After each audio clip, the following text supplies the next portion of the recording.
What's up, people? I am back for another video. Before I get into this, I definitely did want to speak on Jason David Frank passing. And, you know, I've said I'm not the biggest Power Rangers fan. I watched it, you know, like Mighty Morphin, and then I watched some of the other ones.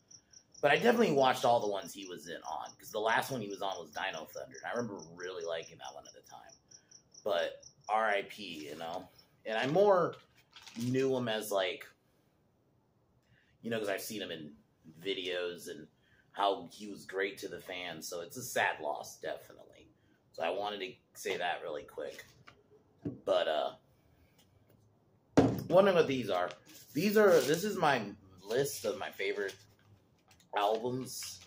And I did a list because I didn't want to forget some of the songs. And so wanted to do that. So we're doing my favorite albums of the 80s. I'm thinking maybe next Sunday, I'm going to try to do 90s. But yeah, I wanted to get back to making more music-related videos because I love movies, don't get me wrong. But music is definitely another, like, love of mine. And I haven't done, like, a music-related video in a while. So, like, I want to start bringing, like, bands I love back, of bands I haven't done yet, which will happen. I'm probably going to be sometime this week. I want to do Drowning Pool. So that'll be, like, probably the first one I bring back. But favorite albums of the 80s. These are, to me, are, like the 10 best albums of the 80s. This, you know, subjective opinion. I already spoiled my number one. It's not a shocker. Appetite for Destruction. I'm a big GNR fan. But I want to go into it and talk about these 10 albums. And I'm going to go into a couple, like, I wrote, like, some of the songs. Now, not all of them, but, like, a lot of the songs I wanted to talk a couple, and not just, like, the big songs that were on there. So, but, yeah. Tomorrow, I will be doing Thanksgiving. I wanted to see when I can wedge this in, because, you know, because Thanksgiving is this week. So I figured I was going to do something else on Monday, but we could delay that, like, either next Monday or the Monday after. But I am going to be reviewing Thanksgiving. This movie is really bad, but it's mean. About a killer turkey. And it's literally one of the worst movies. In terms of, like, it looks like it was shot, like, on a phone type thing. It's like Birdemic, like, type shit, where it doesn't even, like, there's no budget at all. But it's funny as fuck. Literally, the tagline is gobble, gobble, motherfucker. So it's like, yeah. And I figured since Thanksgiving, it's like the perfect Thanksgiving movie. So I'll be doing that tomorrow. And then Tuesday, I'm going to be starting the Ip Man movies, which I'm hyped for. I've been wanting to review the Ip Man movies, honestly, for a while. I wanted to do them, like, last year when I was doing, like, last year this time, because I was doing, like, the, you know, like, Jackie Chan and Jet Li movies. I just couldn't, but at the time, I just couldn't get the Ip Man movies in, so I figured I'm fine. Why not now? So I'm going to do all 4 Ip Man movies, so we're going to watch the first one, and I'll review it on Tuesday, and then Wednesday, now I remember. Sorry, my mind went blank for a second. Wednesday, I will be doing Signs, continuing down the M. Night bandwagon. In my opinion, that's his best movie. Just, it is. So, and then Thursday,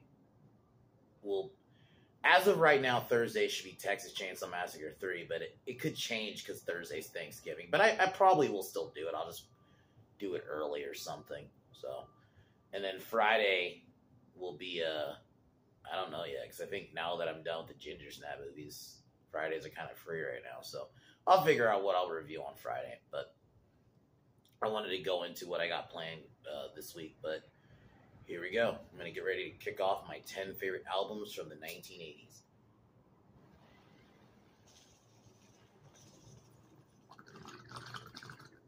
My opinion, 80s, one of the best rock was from the 80s. I think what I liked was the different type. Like you had the hair metal, which was kind of going big at the time. You also still had, like, classic rock. You had metal, you know, thrash metal specifically getting big with, like, Metallica, you know, Megadeth, you know, Anthrax coming in. I didn't know like rock was at such a good point in the 80s because it was like such a variety. Not saying there wasn't in any other decade, but the 80s was just perfect. And also, I wanted to go with some of these albums. The album art, album art was at an all-time high. Another one I'll spoil. Another one I'll spoil, but I won't say where. Is Metallica Ride the Lightning. That's on this list. I don't know why I'm saying that. I'll spoil it. It's in the thumbnail. Like Metallica Ride the Lightning's like second. Is in second place. So that album art, just the album art back then, they like put work into it, and it wasn't shit. But like it was like they try to not just here's just a random art, or here's the name of the band, and then that's it, and nothing. So it is cool that like back then they wanted to. So what I'm going to do is we're going to get ready to kick off now with number 10, Queensryche's concept album, Operation Mindcrime. I remember I first listened to this because of the song I Don't Believe in Love. It's a great breakup song. I was going through a breakup at the time. And it was such a good song. And then I eventually listened to Eyes of a Stranger. And then just finally finding the album. Just remember now, it's such an interesting concept album. Jeff Tate has such a good voice. And I've said it before, I think they're really underrated. It's just they were kind of getting big at the late 80s. But this album just was such an interesting one. Because you have like songs like Anarchy X, which is just guitar. And it's like a very short song. But then you eventually, like, the music starts kicking in, and you get like Operation Mindcrime, this title song, Revolution Calling, Speak is great, Spreading the Disease, The Mission, like, and then Eyes of a Stranger is a great one. So I think all around it's just such a good album and a good listen, and a very, like, if you want to get into Queensryche, this is a good one. You know, like I said, it's a unique, especially like the first few songs are not really songs, but it's great. I think it's a great concept album. I Don't Believe in Love is probably my favorite song in general from them, but it's a great one. And I wish, you know, Queensryche kind of got bigger, but it, you know, timing. But overall, great album. So that's my number 10.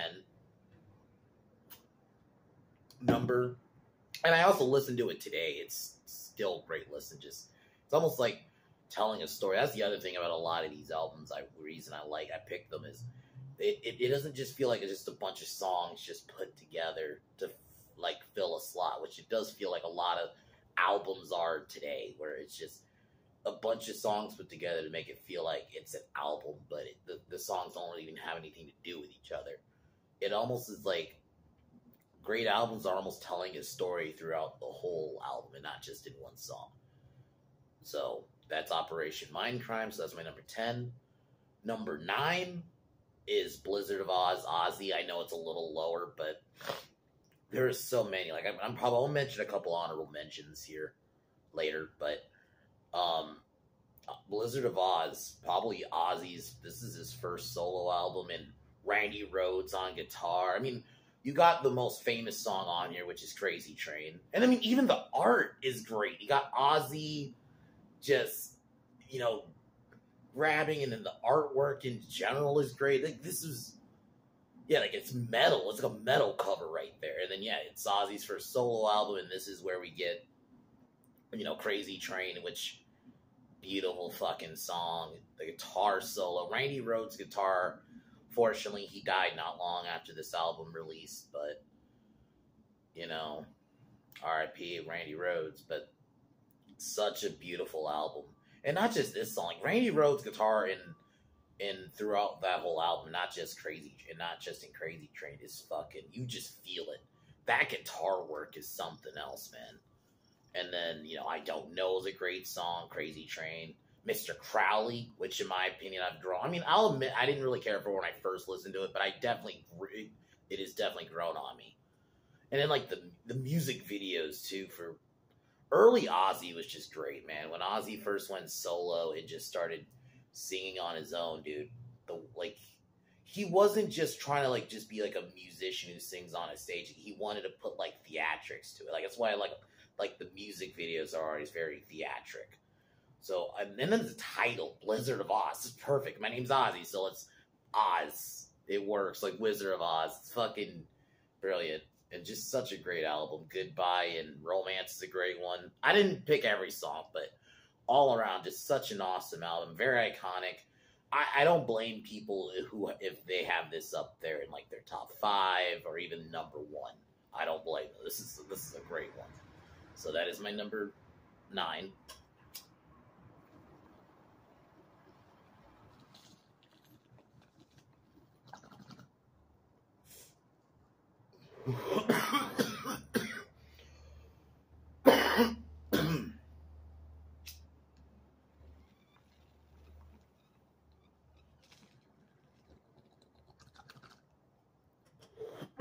And number 8 is Journey Escape. I had to have Journey on here. And the album art, you know, you got this ship, you got like this vivid coloring. It's just, album art back then was great, but you know, Steve Perry at his best. Don't Stop Believing, which is the opening song, which is awesome. And then, you know, I can understand people who say that song a little bit is overplayed, but I still think it's a beautiful one. It's one of those songs, I'm not going to deny it's not overplayed, but I can still listen to it. It's fucking great. Especially, like, the end of it, you know, when Steve is just belting, man. Steve Perry is just, his voice is fucking, oh my god. It's like, it's a fucking angel. Like, if I had to, like, use, I know, like, people use that word a lot for singers, but he literally does sing like an angel. It's crazy how he's able to get his voice that high. But Escape, the title song, is a great one. Stone in Love, which is another good one. Like, the guitar work is different. Open Arms, which is another great one. Like, just all around, like, this whole album is great.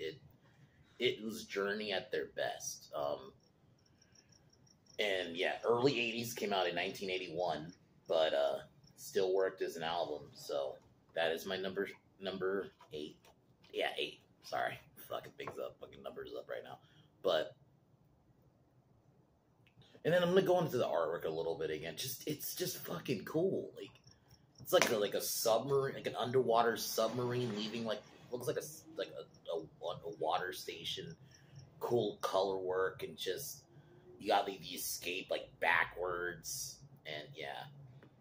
Like, they put work into it. They wanted you to be like, oh, you know, it catches your eye and it makes you want to fucking buy it. Whereas, like, you know, that's a big reason you bought albums. It wasn't, I mean, yeah, the music itself was great, don't get me wrong, but the artwork is what, like, that's what catches your eye. It's the same with, well, and I think this is even kind of a lost art, unless you have, like, steelbooks, is DVD covers. It's the same thing. It's like, yeah, you like the movie, but cool covers, like, it catches your eye. You know, we're visual creatures as humans. So cool album art is always cool. So Journey Escape has it. I think honestly all Journey albums do. Even like their greatest hits one looks really good. It has like this cool coloring, which is great. So, but Journey Escape is a great one. So heavily recommend it. It's a great listen. You know. So cheers, and we'll continue to number 7.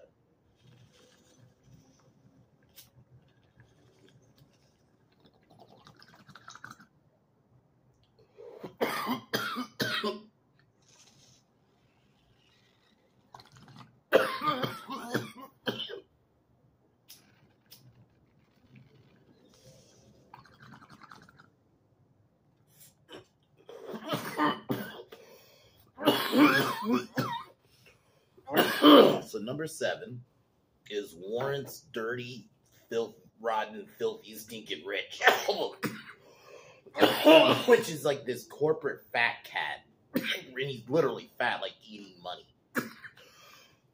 Great album art. But Warrant is one of those bands, in my opinion, is very underrated. Jani Lane has one of the greatest voices, and I feel like Warrant, the reason I say they're underrated, yeah, they're known, but I feel like they're still they're not like I think probably their most known song is Cherry Pie. Like that's their most famous song. But yeah, overall, this is a great album. You have the iconic song Heaven, which is a great like just ballad and is like the perfect ballad.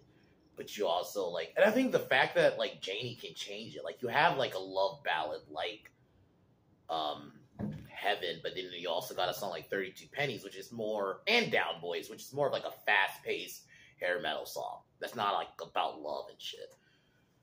You know, Big Talk's a great one. And then, but then also, yeah, you have like Sometimes She Cries, which is also kind of in the same tone as Heaven, like more of a lullaby ballad, which is badass. And Sometimes She Cries probably is my favorite song on here. While I like Heaven, how fucking high he gets his voice in Sometimes She Cries is fucking great. Just all around a great album. Fun, you know, hair metal, just straight. So Warrant, you know, I wish they were big, but I feel like they got known just for the Cherry Pie, and it showed, like Janie showed in this album that he could change it up, you know.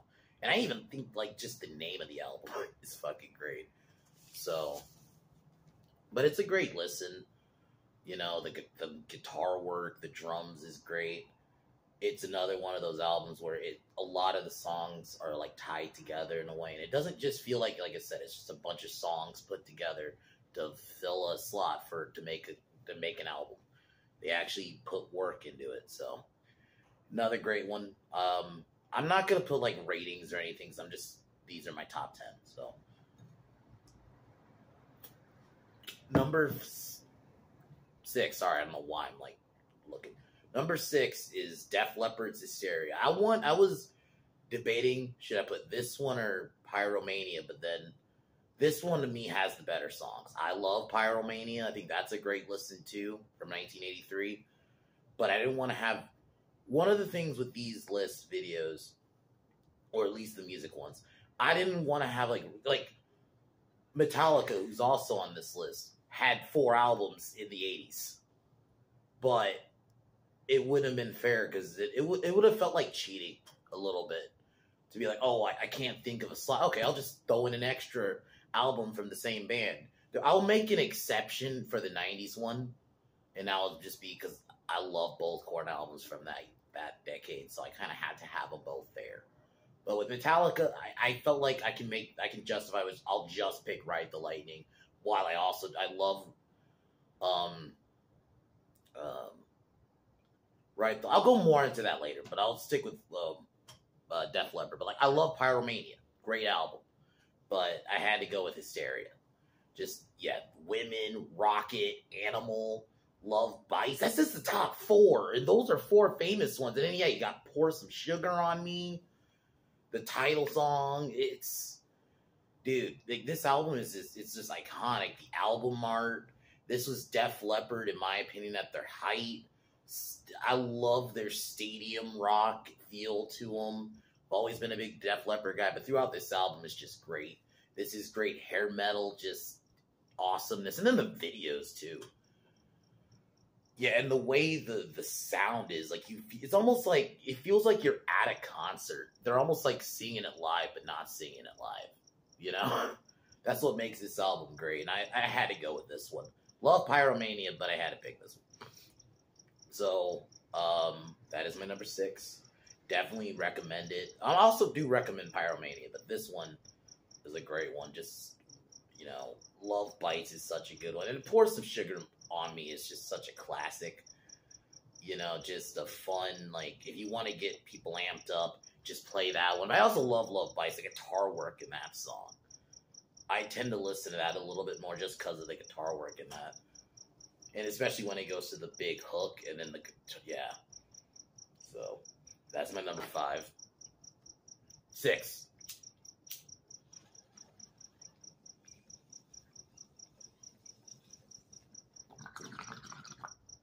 Number 5 is Dio Holy Diver. I had to have this album on here.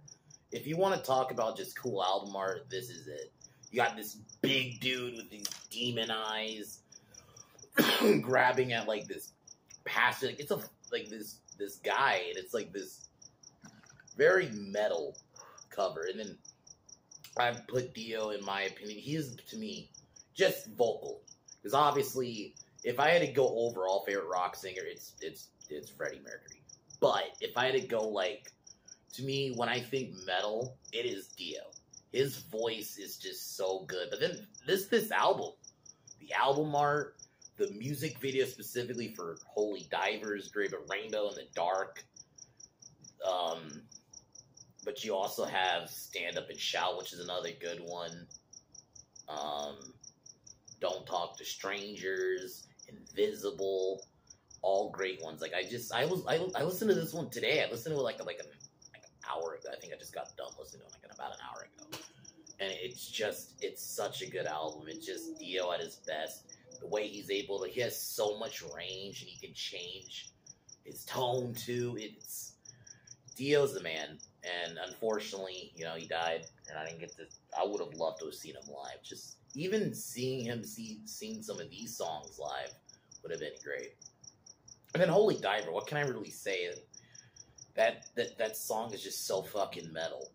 The music video for it is great. You have like this medieval backdrop, and then Rainbow in the Dark. I think the way he gets his voice amped up for that, it's just like, my God, fucking love it. So, and to me, this is where we really got Dio. So, while I've always said I'm not the biggest fan of Dio in Black Sabbath, and that's not necessarily. I'm not downing Heaven and Hell. I think that's a great album objectively. But I just, I feel Black Sabbath is with Ozzy. But if we didn't have that, we would not have probably had this album. So, and Dio's whole solo career. So, we got to thank that for that. So yeah, that's my number 5. Number 4. Now we're getting to the close to the top. Is Skid Row's self-titled album, Skid Row. Originally, Dio, this was going to be number 5, but I had to put this one there because Sebastian Bach, man, his voice is, he has one of the best rock voices, and just hear the way he's able to sing live and studio is crazy. And this album is, because this is their debut album. Unfortunately, it came out in 1989, so this was like very tail end of the 80s, and like once they really got going in 91, grunge had really kind of fully kicked in at that point. But this is such a good album. Great big guns. I'm 18 in Life, which I'm going to go more into, because to me that song is such a beautiful song. It's probably my favorite music video, just as a story. The way it tells it, it's like watching a movie. The story of this kid, basically killed his best friend, and the fact that Sebastian bases like off a real case, and he just like, I'm gonna make a song about this, and it's so good. Youth Gone Wild is a great like kind of party song if you want to get people kind of amped. That's a good one. I Remember You's on here, and that's a great like ballad. And the end of I Remember You, the way he goes like really high, I'm like, my God. The thing Sebastian Bach does with his voice is crazy. I'm definitely gonna put Slave on the Grind probably in the 90s one. It's gonna be somewhere. I don't know if it'll be top 5, but it'll definitely be there. Because what Sebastian does with his voice, especially prime Sebastian Bach, especially this album, this was debut. My God, man, it is crazy. And then Rachel, I think Bolan was his name, who was on guitar, was great. I think he, like, it sucks what happened with Skid Row. They fizzled out and Sebastian left. Yeah, I know they're around now, but to me, it's not Skid Row without Sebastian Bach. I'm just going to say it. But overall, this is a great, iconic album. I heavily recommend you listen to it. It's just a great one. Yeah. So, we're now getting to the top 3.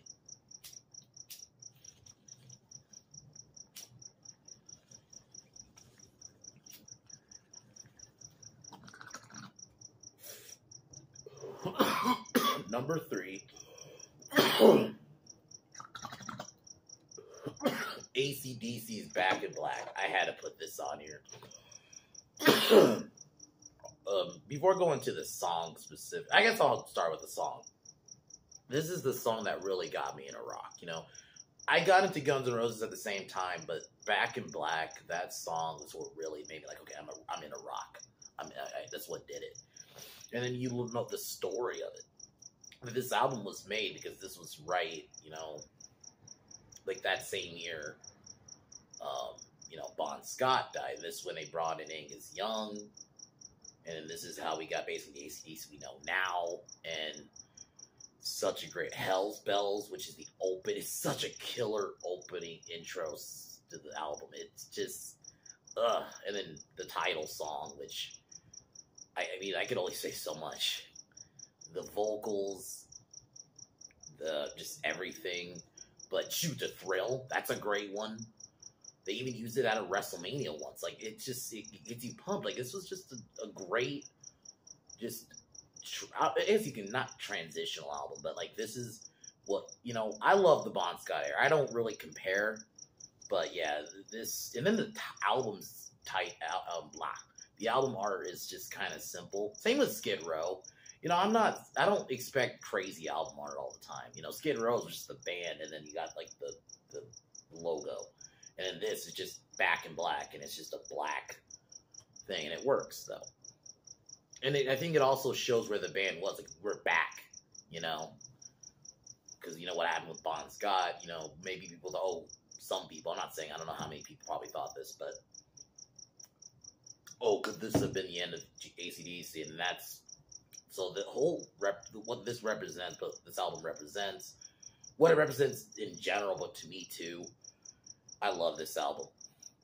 It's definitely, it had to be number 3, and it's only edged out by one album, and that is Metallica, Ride the Lightning, and number 2, because Ride the Lightning was another big song, the song specifically, that got me into, like, more metal and thrash metal, and really into Metallica, but the album art, the lightning, the logo, it's great.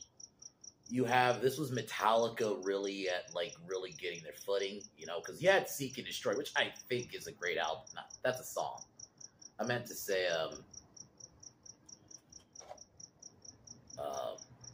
know why I can't think of the album name now. It'll probably come to me in a second, but, you know, you had that album, and then you also had, a bit after this one, Master of Puppets, which part of me wanted to put in, because Master of Puppets had some really good ones, but I don't want to get in the habit of putting, like, doubles. Kill 'Em All, that's what the album was. Seek and Destroy is a song.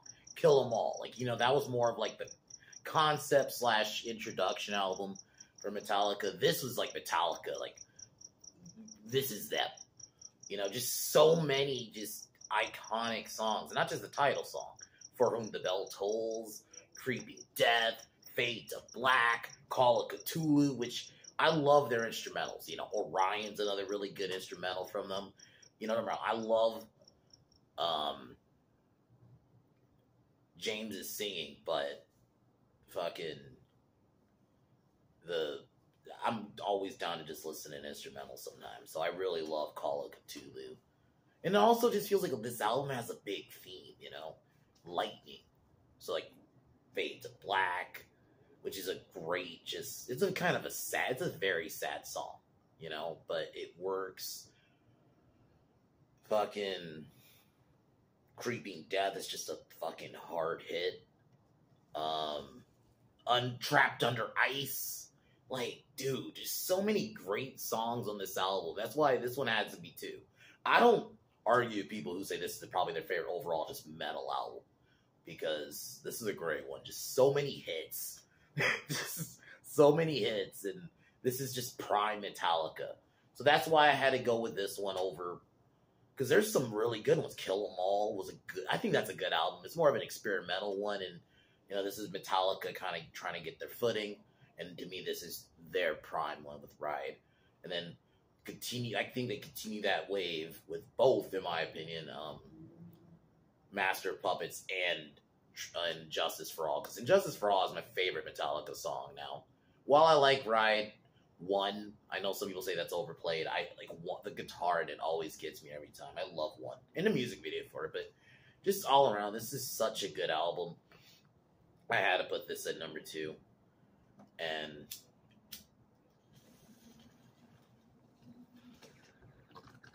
no secret, I'm a big GNR fan. Worn that Guns N' Roses shirt a lot in a lot of videos. So, number 1 is Appetite for Destruction, Guns N' Roses, which came out in 1987. This is the album that really made me a GNR fan. This has, like, you know, their big hits. Welcome to the Jungle, Sweet Child of Mine, Paradise City. But this was just such, like kind of the same with Metallica. This is their best. This is where we saw Guns N' Roses at their best. Everybody was on point. Axl's voice was on point. The album art's pretty great. And I even like the original album art's crazy. They had to change it. But, like, it's just a simple album. And a lot of, you know, Rocky Queen, which is not a, like, it's a song on here not a lot of people talk about. A lot of people talk about, like, the big ones. But I do like Brownstone, Night Train. That's a good one. So some of the, like, the more unknown ones are good. And just the guitar work, everything about it. Sweet Child of Mine's such a good song. It is a little overplayed. Especially, I'm not going to lie.